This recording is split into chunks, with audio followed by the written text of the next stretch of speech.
لا إله إلا الله محمد رسول الله. السلام عليكم ورحمة الله وبركاته.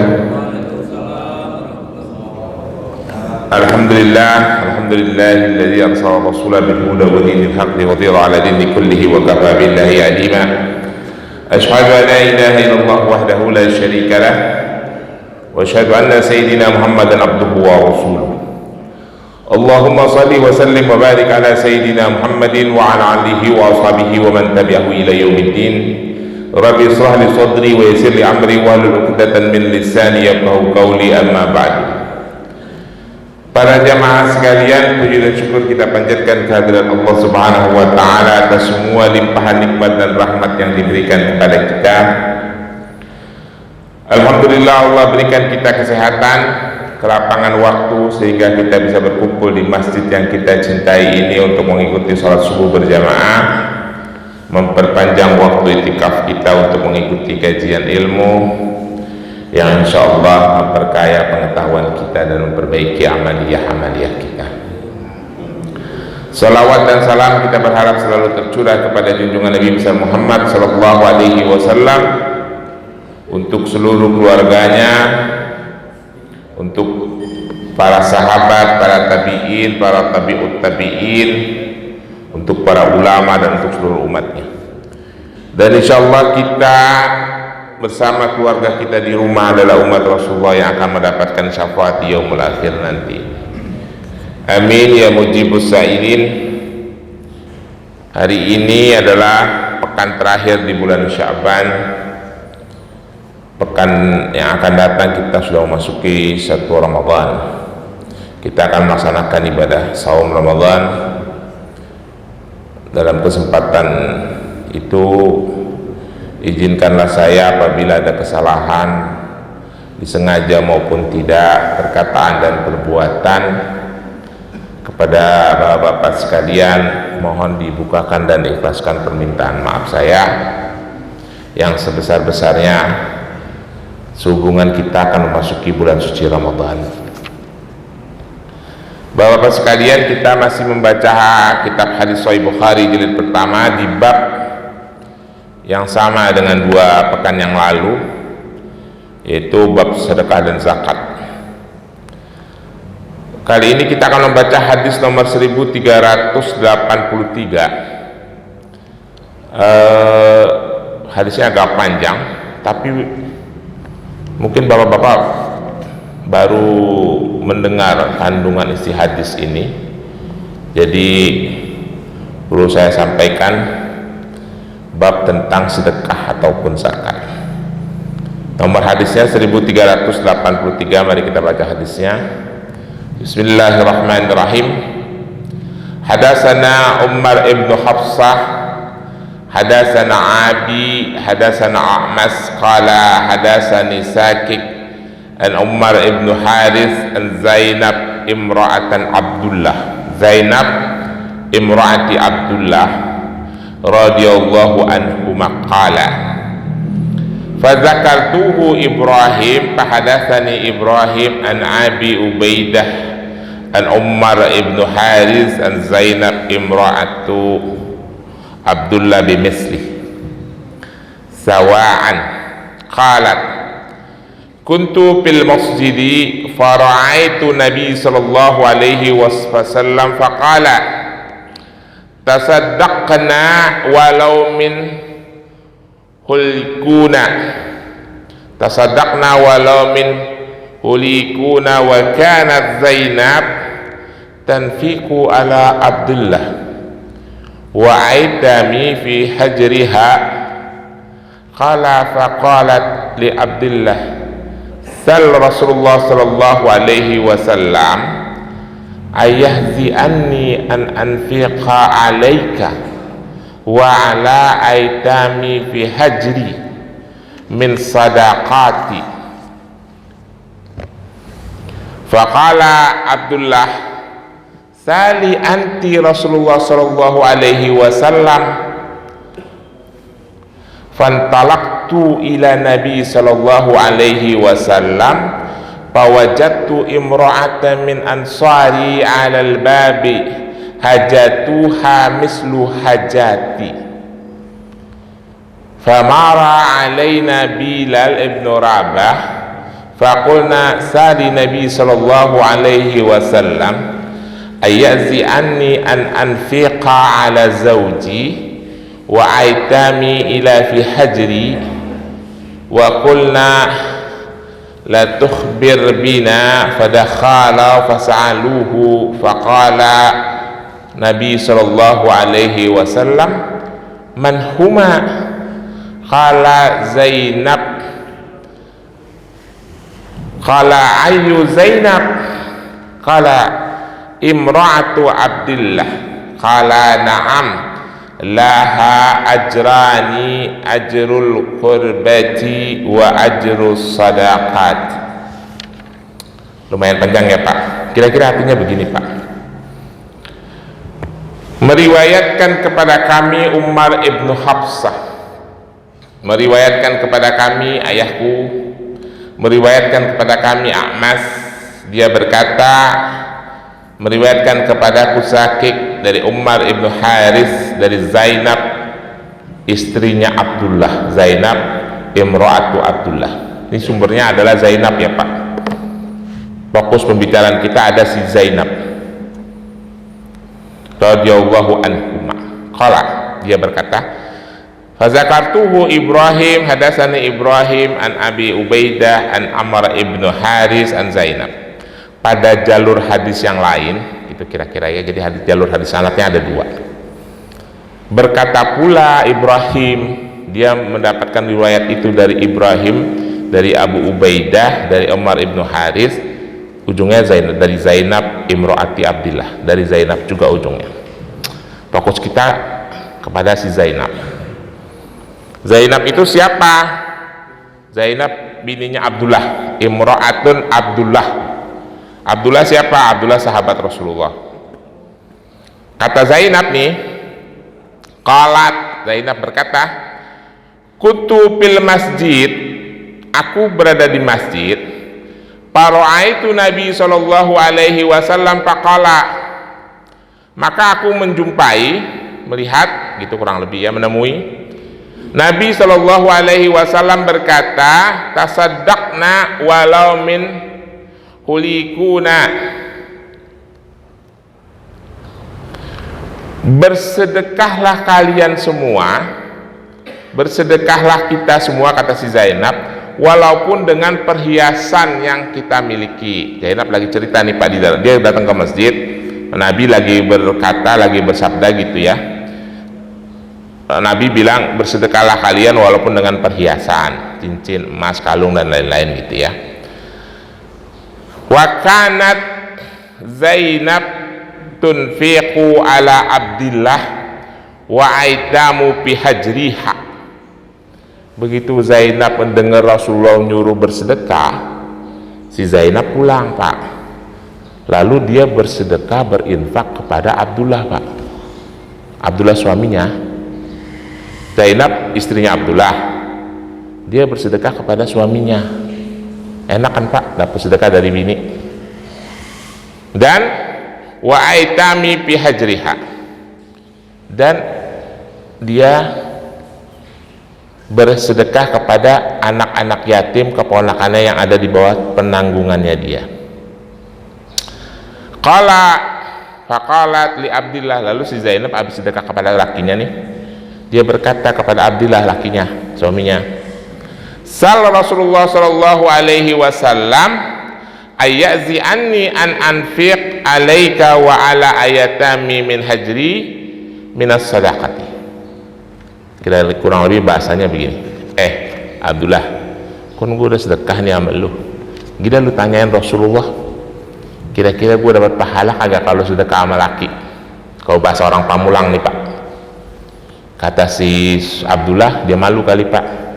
Faqala sali anti Rasulullah sallallahu alaihi wasallam, lu tanya aja kita dulu sama Rasulullah, jangan lu nyuruh gua gitu. Jadi Zainab habis ngasih sedekah sama lakinya, Nyuruh lakinya ditanya sama Rasulullah, kira-kira kalau gue sedekah sama lu, gue dapat pahala apa kagak? Kata lakinya, lu tanya sendiri, jangan nyuruh gue malu. Gue habis dapat sedekah suruh tanya-tanya lagi. Akhirnya fantalaktu, kata Zainab, maka aku menemui Rasulullah ila Nabi Shallallahu Alaihi Wasallam. Gara-gara suaminya nggak mau, Zainab berangkat sendiri. Pawajatu imra'atan minal ansari, Rasulullah, lalu Zainab bertemu di pintu masuknya rumahnya Rasulullah, imra'atan minal ansar, seorang perempuan dari kalangan Ansar, alal babi, di pintunya Rasulullah, hajatuha mislu hajati, yang punya permasalahan sama dengan permasalahan aku, kata Zainab. Berarti itu perempuan tuh dari kalangan Ansar ngasih sedekah juga sama lakinya. Famara alaina Bilal, lalu kepas lagi menunggu di depan pintu Rasulullah, Bilal melintas, Bilal bin Rabah, lalu dipanggil sama Zainab, Bilal sini. Faqulna, sir Nabi sallallahu alaihi wasallam, ayazi anni an anfiqa ala zauji. Bilal, kata si Zainab, gitu, tolongin lu tanyain sama Nabi, kira-kira kalau gua sedekah sama bini gua nih, ini juga nih perempuan sama sedekah sama lakinya nih, gua juga sedekah sama laki gua, kira-kira berpahala apa kagak? Karena Zainab sama lakinya nih, sama si perempuan Ansor nggak berani menghadap Rasulullah. Terus lalu Bilal masuk. Wa qulna la ta'zibina fadakhala fasa'alahu, maka aku masuk kamu ke gurbahnya Rasulullah, ke rumahnya Rasulullah. Faqala, lalu Rasulullah berkata, man huma ya Bilal, itu perempuan dua orang, siapa? Kata si Bilal, Zainab. Rasulullah nanya lagi, ayo Zainab, Zainab yang mana Bilal? Al-imratu Abdillah, bininya si Abdillah ya Rasulullah. Oh, Abdillah yang itu, ya udah gue paham dah dia mah, kata gitu. Kira-kira Rasulullah ngomong begitu. Lalu dia mau nanya, kata Bilal nih ngomong kepada Rasulullah, kalau si Zainab sedekah ke lakinya yang orang susah, ada pahalanya apa kagak? Itu perempuan yang satu lagi juga sama Rasulullah, dia sedekah juga sama lakinya. Kata Rasulullah jawab, na'am, laha ajrani, ajrul kurabati wa ajrus sadaqati. Kata Rasulullah, Bilal bilang sama si Zainab, sama satu lagi itu perempuan, bener, ada pahalanya. Jadi kalau para istri bersedekah atau memberikan zakat kepada para suami, dia mendapatkan dua pahala. Pertama, pahala menyambung silaturahim kekerabatan suami dan yatim ya Pak, yatim keponakannya, dan pahala sedekah atau zakat. Jadi bapak-bapak sekalian, saya mau menyampaikan bahwa para istri itu boleh berzakat dan bersedekah kepada para suami. Dan para suami ini, bapak-bapak yang ada di masjid, boleh menerima sedekah, menerima zakat dari para istri. Coba bagi bapak habis ini pulang ke rumah minta sedekah sama istri, saya pengen tahu kira-kira istrinya banting pintu apa banting piring. Pulang deh habis ini nih ke rumah, terus bilang, kata Pak Ubay, suami-suami boleh minta sedekah sama istri. Bagi gue sedekah sini, minta sama istri bapak-bapak ntar. Bener Pak, minta sedekah dong, gue lagi susah nih. Pengen tahu kira-kira istri-istri kita ngebanting piring sama banting pintu. Kurang ajar bener lu, jadi laki lu, bukannya lu ngasih gue malah lu minta sama gue. Jadi menurut hadis ini, istri boleh memberikan sedekah kepada suami Pak, ya bener, ini hadisnya hadis sahih Pak. Kalau bapak nggak percaya, bapak baca aja sendiri. Terus saya pinjemin kitabnya. Kalau bapak nggak yakin sama terjemahan saya, bapak bawa kitab saya, tanya sama Ustadz Nizam. Kira-kira terjemahannya sama nggak sama yang saya sampaikan? Jadi para suami boleh menerima sedekah dari para istri. Para istri yang kaya boleh memberikan sedekah kepada suami-suaminya yang miskin. Cuma di dalam hadis ini tidak disebutin kata-kata miskin, Pak. Tapi kalau di kitabnya Sunan Ibnu Majah, Zainab bilang begini kepada Rasulullah, ya Rasulullah, boleh tidak aku memberikan sedekah kepada suamiku, dia adalah seorang laki-laki miskin. Udah mau ngasih sedekah pakai ngatain lagi tuh bini, Pak. Benar, Pak, ada di Sunan Ibnu Majah. Jadi kita boleh minta sedekah sama bini kita, Pak, kalau berani. Tapi suami tidak boleh memberikan zakat atau sedekah kepada istri. Kenapa? Karena istri itu di bawah tanggungan nafkahnya, ya. Emang tanggung jawabnya dia, bukan uang yang diberikan kepada suami, dari suami kepada istri itu akan bernilai sedekah ya, tetapi bukan sedekah. Tapi kebalikannya, uang yang diberikan oleh istri kepada suami itu bisa berakad sedekah atau zakat. Pertanyaannya, itu uangnya yang mana, Pak? Uang yang dari suami bukan? Bukan, Pak. Kalau kita membaca hadis itu, kita harus tahu latar belakangnya. Di Timur Tengah pada masa itu dan pada masa-masa selanjutnya, kalau ada orang perempuan yang sudah masuk masa usia pernikahan atau dia sudah pernah jadi janda, belum menikah lagi, itu keluarganya, mahramnya, ayah maupun kakak saudara laki-lakinya, itu risaunya minta ampun. Dia sibuk mencarikan pasangan buat anak perempuannya atau buat adiknya atau kakak perempuannya, kalau dia nggak punya ayah. Maka jadi memburu laki-laki. Dan yang mendapat interesting, perhatian lebih adalah yang punya harta, perempuan-perempuan kaya, janda-janda kaya. Maka wanita-wanita itu adalah orang-orang yang mempunyai harta bawaan. Nah, harta bawaan itulah yang boleh disedekahkan oleh para istri kepada para suami. Bukannya duitnya suami disedekahin lagi ke istri, bukan gitu maksudnya, ya, Pak. Jadi Bapak ntar pulang ke rumah, kalau istri-istri Bapak kira-kira duitnya banyak, punya harta bawaan gitu, warisan dari orang tuanya apa dari mana, ya boleh minta sedekah sama bini. Kalau punya nyali, kalau nggak punya nyali mah jangan. Kita bisa tidur di masjid lagi. Gara-gara Pak Ubay gue minta sedekah sama bini gue jadi tidur di masjidnya seminggu, diusir. Ya Pak, jangan kalau agak berani mah. Begitu hadisnya. Jadi hukumnya sah suami istri memberikan zakat atau sedekah kepada para suami, dan suami boleh menerima zakat atau sedekah dari para istri, tapi sebaliknya tidak, gitu ya. Itu hadis nomor 1386. Sekarang kita baca hadis 1388. Bismillahirrahmanirrahim.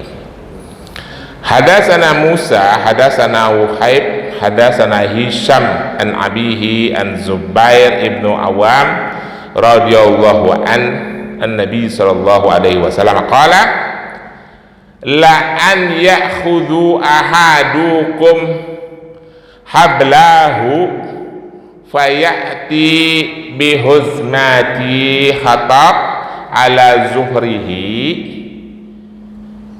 faya bi'aha fa kaifallahu biha wajahu khairalahu min ayas'alan nasa a'tahu au man'uhu. Nah, ini hadis yang berhubungan dengan motivasi ya Pak, motivasi kepada kita para laki-laki. Kira-kira artinya begini, meriwayatkan kepada kami Musa, meriwayatkan kepada kami Wuhaib, meriwayatkan kepada kami Hisham dari ayahnya dari Zubair ibnu Awam radhiyallahu anhu, bahwasanya Rasulullah Shallallahu alaihi wasallam berkata, sungguh la an ya'khudhu ahadukum hablahu fayati bihuzmati khatab ala zuhrihi. Kata Rasulullah begini, Pak, sungguh seorang laki-laki di antara kalian yang mengambil tali, tali itu maksudnya alat kerja gitu ya, Bapak jangan gambarin itu sebuah tali, bener tali lah, alat tambang gitu, tambang.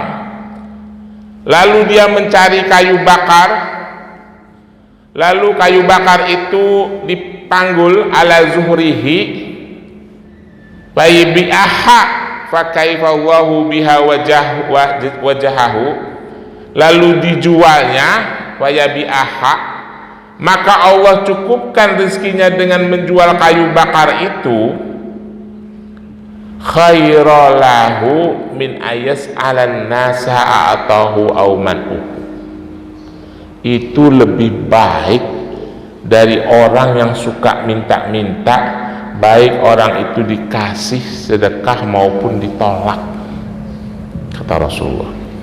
Jadi Rasulullah mau bilang begini, bapak-bapak sekalian, lebih baik kita itu menjadi pekerja kasar, menjadi buruh, daripada kita minta-minta tolong sama orang. Lebih mulia kita menjadi pekerja kasar, jadi kuli panggul misalnya. Saya tuh ingat pesan orang tua saya dulu, Pak. Saya pernah sampaikan juga di masjid ini. Waktu saya pulang dari pesantren itu, ayah saya bilang begini, pakai bahasa Betawi, Pak. Kata ayah saya begini, lo gue sekolahin jauh-jauh ke pesantren bukannya ntar jadi ustadz yang hidupnya nyari-nyari amplop. Itu kata ayah saya, Pak. Jangan sekali-kali lo hidup nyari-nyari amplop. Daripada lo hidup nyari-nyari amplop jadi ustadz jual-jual ayat Allah, mendingan lo jadi kuli panggul di pasar Kebayuran. Karena dulu rumah saya kan dekat pasar Kebayuran, Pak. Kata ayah saya begitu, mendingan lo jadi kuli panggul, lebih mulia itu. Nah, saya itu pegang sekali itu pesan ayah saya. Akhirnya saya kerja jadi pegawai gitu, nggak jadi ustadz. Kalau jadi ustadz mah hobi-hobian aja gini, kayak gini hobi-hobian ini, nggak fokus saya gitu. Itu dia hadisnya yang memotivasi kita. Lalu hadis yang berikutnya, Rasulullah berkata kurang lebih sama. Hadatsana Hajjaj ibnu Minha, hadatsana Syu'bah, akhbarana Muhammad ibnu Ziyad, qala sami'tu Abu Hurairah radhiyallahu anhu an-nabi sallallahu alaihi wasallam qala laisa miskinun alladzi turaduhu akaltu wa aqlatani, walakin miskin alladzi laisa lahu ayastahi aw la yas'alun nasa ilhafan. Kata Rasulullah begini, bukanlah orang miskin yang kebutuhannya itu bisa ditutupi dengan satu kali makan atau dua kali makan yang diberikan oleh orang lain. Tetapi orang miskin itu adalah orang yang tidak bisa menjumpai harta, menjumpai untuk memenuhi kebutuhan hidupnya, menjumpai orang untuk mencukupi kebutuhan hidupnya, dan orang yang tidak meminta-minta dengan memaksa, ya. Jadi Rasulullah menyampaikan orang miskin itu yang perlu kita santuni, kita bantu itu bukan orang yang keliling-keliling pengemis minta sumbangan itu, Pak, minta bantuan, bukan itu, kata Rasulullah. Orang yang tidak bisa mencukupi kebutuhan hidupnya, kebutuhan standar ya, dan dia tidak meminta kepada orang lain, itulah orang miskin yang harus kita santuni. Saya pernah bertanya kepada para jamaah, kalau kriteria Rasulullah seperti itu, Pak, kira-kira zakat fitrah yang kita berikan pada malam takbiran itu sesuai sasaran tidak? Saya tanya nih kepada anak-anak murid, karena kita bagi zakat nih di Pamulang misalnya. Menurut Rasulullah, orang yang miskin itu yang berhak menerima zakat adalah orang yang pada malam itu tidak punya makanan minimal untuk 2 hari hari raya. Kira-kira zakat yang kita berikan itu ketemu tidak kita Pak? Fakir miskin yang tidak punya makanan untuk 2 hari hari raya. Kayaknya mah yang kita kasih zakat rata-rata di rumahnya udah ada ketupat ya Pak. Betul nggak Pak? Atau bahkan yang kita mau kasih zakat orangnya sudah pulang kampung, berarti dia punya duit. Itu salah sasaran. Tapi keadaannya memang seperti itu ya, mau dibilang apa ya. Baik, hadis berikutnya Rasulullah menyampaikan pula, mengajarkan kepada kita. Hadatsana Ismail ibnu Abdullah qala hadatsani Malik an Abi Zinad an A'raj an Abi Hurairah radhiyallahu anna Rasulullah sallallahu alaihi wasallam qala laisa miskinun alladhi yatufu 'alan nas turaduhu luqmatu wa luqmatani tamratu wa tamratani walakin miskin alladhi la yazidu ghina yaghnihi wala yahtanu bihi fayatasaddaqu alaihi wala yaqumu fayas'alun nas. Ini kata jelas Rasulullah menyampaikan, bukanlah orang miskin yang harus kalian kasih sedekah, orang yang keliling-keliling muter-muter minta duit kepada masyarakat gitu, alan nas turaduhu luqmatu wa luqmatani, yang permasalah yang kalau dia lapar minta dikasih makan sebungkus 2 bungkus makanan urusannya selesai, atau 1 takaran kurma atau 2 takaran kurma kata Rasulullah gitu. Walakin akan tetapi orang miskin itu alladzi la yajidu ghina yaghnihi. Orang miskin itu orang yang tetap secara konsisten tidak mau bisa memenuhi kebutuhan standarnya, itu orang miskin. Ya nanti panitia zakat kalau ngasih zakat seperti itu ya, kebutuhannya misalnya sebulan itu 1 juta, dia cuma dapat 500.000, jadi dia itu kekurangan permanen gitu ya, itu orang miskin. La yuftana, dan dia itu menutupi kemiskinannya, tidak diketahui orang, maka orang itu sering lupa bersedekah kepada dia gitu ya. Wala yaqumu fayas'alun nas, dan dia tidak meminta-minta kepada manusia. Bapak-bapak sekalian,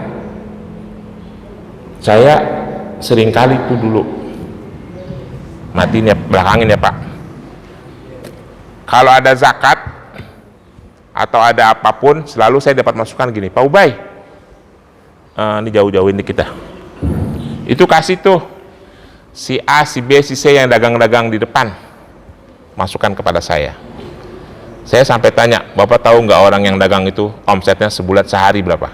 Saya sebutin, si fulan itu omsetnya 1 juta sebulan sehari dagang. Lalu Bapak tahu nggak untungnya berapa? Kalau kita hitung minimal untungnya 20%, berarti dia dapat 200.000 sehari. Berarti sebulan berapa? 6 juta. Itu orang miskin apa orang susah Pak? Baru Bapak itu dia. Ada yang dagang sehari omsetnya 1,5 juta, untungnya 30%. Bapak tahu kopi itu, kopi kapal api, kopi saset, untungnya berapa persen itu? 70%. Taruhlah untungnya 30%. Omsetnya sebulan sehari 1,5 juta. 450.000 dia dapat untung sehari. Kali sebulan. Berapa duit? 1,2, 1,3, 12 juta, 13 juta. Itu orang miskin apa orang susah? Bapak datang ke kampungnya, sawahnya lebar itu. Warga Villa Pamulang yang kagak makan aja ada Pak. Betul nggak Pak Edi? Betul nggak? Pak Edi dulu sering banget ngomong, Pak Ubay si Anu begini. Saya selesaikan. Yang maksud oleh Rasulullah itu begitu. Ada yang benar-benar susah, kita tidak tahu tetangga kita. Memang rumahnya bagus, dindingnya bagus, orang di Villa Pamulang. Tapi dia pengangguran, nggak kerja, nggak makan, nggak bisa bayar listrik. Anaknya nggak makan. Pak Edi ngomong tolong Pak Ubay. Pak Edi ngomong kayak gitu dulu. Kita harus peka seperti itu. Jangan kita berpikir itu tuh si tidurnya di pinggir kali. Pinggir kali omsetnya 2 juta sebulan dagang. Ya. Itu pesan Rasulullah. Mana dia itu mik? Jadi besok kita sebagai orang Islam harus punya kepekaan seperti itu. Ada yang nggak mampu berobat, ada yang penyakit nggak sembuh-sembuh, warga Villa Pamulang itu. Nah, kita harus punya kepekaan. Itulah orang miskin, Pak. Dia malu, nggak mau ngomong, karena mungkin dulunya hidupnya mapan gitu ya, sekarang tidak. Nah, Rasulullah mengajarkan kita supaya kita punya kepekaan seperti itu. Bukan yang keliling-keliling minta duit itu, Pak. Ini contoh lagi nih. Ada pemulung yang suka ke rumah saya, rumahnya di Gang Salak. Istri saya rajin banget ngasih itu ibu itu. Ya kasih itu ya, kasih 100.000. Satu hari istri saya mau belanja, gue bilang ikut gue boncengin motor. Ngapain? Gue mau anterin lu ke rumah dia. Saya anterin ke rumahnya, lu lihat rumahnya motornya aja ada Beat, ada Revo, ada apa. Lah kok dia kaya ya, motornya lebih banyak dari kita. Nah, makanya lu jangan salah nilai, gue bilang. Kita jangan salah menilai. Tetangga-tetangga kita ada yang kagak makan, walaupun rumahnya di Villa Pamulang. Ini lu kasih dia duit lu, ya.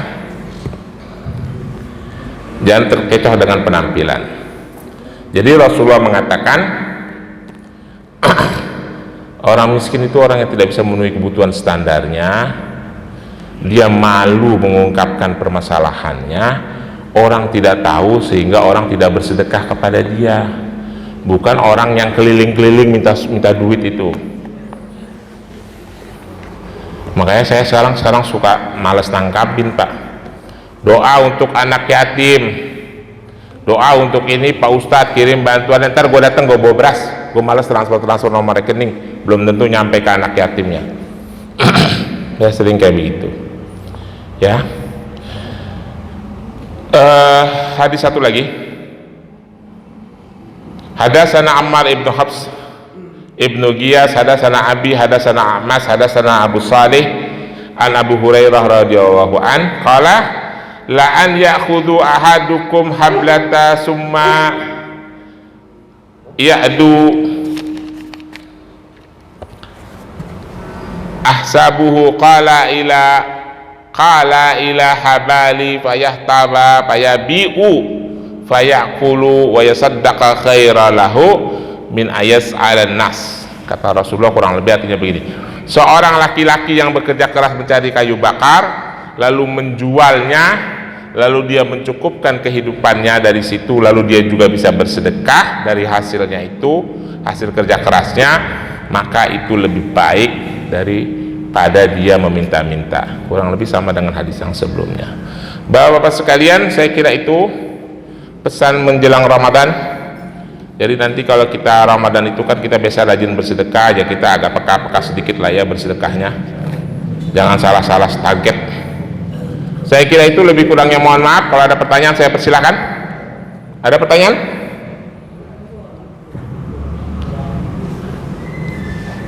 Kalau nggak ada, kita tutup. Baik, kalau tidak ada pertanyaan kita tutup. Billahi taufiq wa hidayah. Assalamualaikum warahmatullahi wabarakatuh.